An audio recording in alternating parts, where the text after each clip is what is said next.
राजा शिवछत्रपती शाहू फुले आंबेडकर, आदरणीय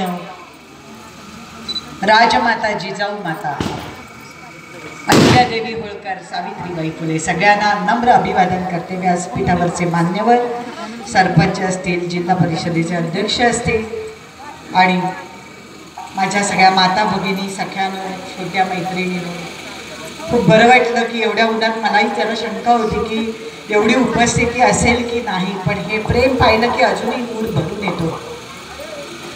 ज्या निमित्ताने इथे आले, ज्यांच्यामुळे इथे आले, त्या मयूर दादाला आधी मनापासून खूप खूप आशीर्वाद देते आणि वाढदिवसाच्या शुभेच्छा देते.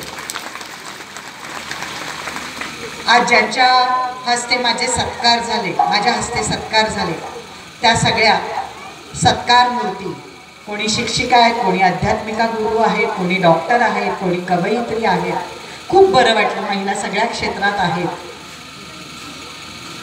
निशाने जसं सांगितलं, निशाचं व्याख्यान छान झालं. निशा, थँक्यू. चांगलं बोध देणारं व्याख्यान होतं आणि तुझ्यासारख्या लहान वयातल्या मुलींनी एवढं सादर करणं. तुझे सासू सासरे आज हजर आहे, तिथे मिस्टर हजर आहे, तुझं छोटं मुलंही इथे आलेलं आहे. मला खूप माझ्या करिअरची आठवण येते.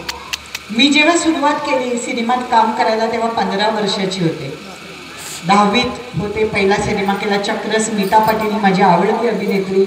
हिंदी सिनेमा होता, मला 2 मिनिटाची भूमिका होती. स्मिता पाटील, नसीरुद्दीन शाह होते त्यात. त्यानंतर पहिली फिल्म केली लेक चाली सासरला, जस्ट 12वी पास.